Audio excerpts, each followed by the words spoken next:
in a heartbeat. Would you be willing to jump up to 154 pounds if they fight at 154 to face Terence Crawford? Would I? if everybody already know I'm a big welterweight, so 154, that's lovely for me. You just heard Jaron Boots Ennis say, "Hey, listen, I'll be more than willing to move up and fight Errol Spence or Terence Crawford." But here's the thing, man. It looked like, from what it looked like to me, everything could just be all words, but actions speak louder than words. The problem with that is, man, we just gotta get a kid a chance to, flex them actions. According to Boots, he claims that the BLK Prime thing, it was after he fought Karen Chukazan. They never sent any contract. He said they never heard back from him.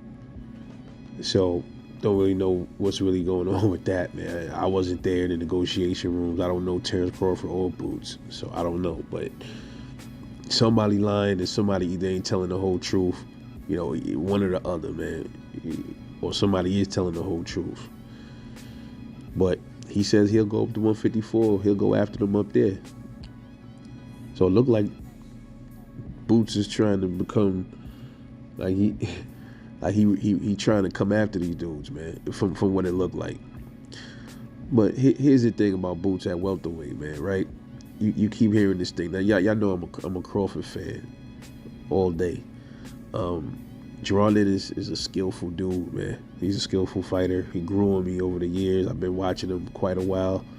I like his style. He's nice. He's a dope fighter, man. You can't take that from him.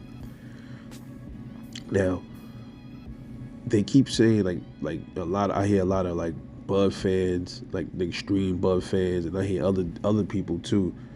They say, well, who has Boots fought to prove himself that he deserves a fight with Terence Crawford or even Errol Spence? And I'm just saying to myself, like, what are you talking about? How could you say that if the dude, all he did was fight whoever they put in front of him? Rather, whatever the level of competition is, he had to fight who he had to fight. And on top of that, there were some dudes that didn't want to fight him, that ducked him. So what he's supposed to do, he got to fight who they put in front of him. So he knocked off 31 people already. He was ranked in all 4 sanctioning bodies. So how is he not deserving of a fight against Bud or Errol, right?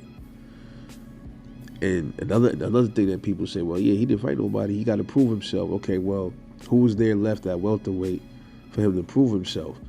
I call BS on that because there's not many people left. Virgil Ortiz, he moved out the division because of health issues.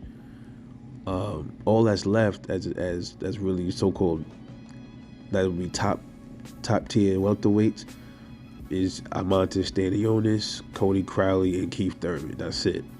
That's all I could come up with. Secondary, you got Blair Cobbs and Mario Barrios. I don't even want to consider Rashidi Ellis. You could throw him in the mix, but I mean, how many of them 6 does Boots beat? Let's be honest.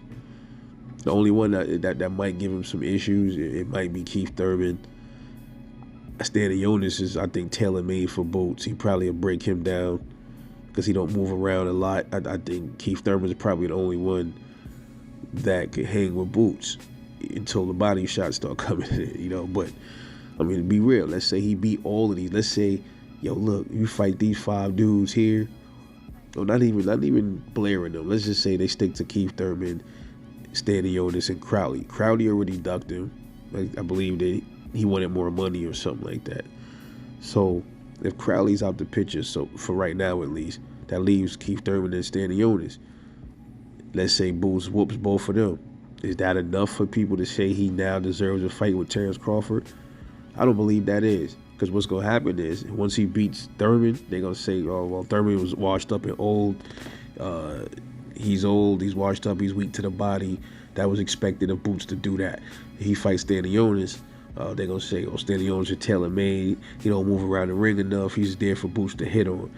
So it's like, yo, what the hell is, like, what is the dude supposed to really do, bro?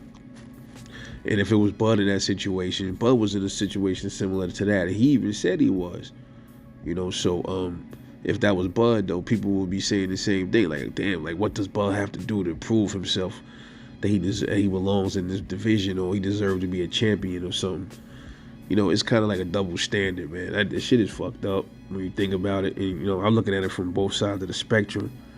Because, I'm a fan of Bud, but I'm also a fan of the sport. And right is right, wrong is wrong. You can't get mad when your favorite fighter get blackballed or they keep pushing the goalposts on your favorite fighter, but then somebody else want to fight your favorite fighter. You start saying the same thing that the other people saying about their favorite fighter. So it's I don't know, man. It's just my thing. Something that I was just thinking about. But anyway, let me know what you think about Boots, Jaron Ennis, saying that he'd move up to go after Bud or Errol. And also, what do you think Boots has to do to prove himself? Has he already proved himself already in the division? Drop a comment, let me know what you think. This is Rebel Life Boxing. I'll catch y'all later.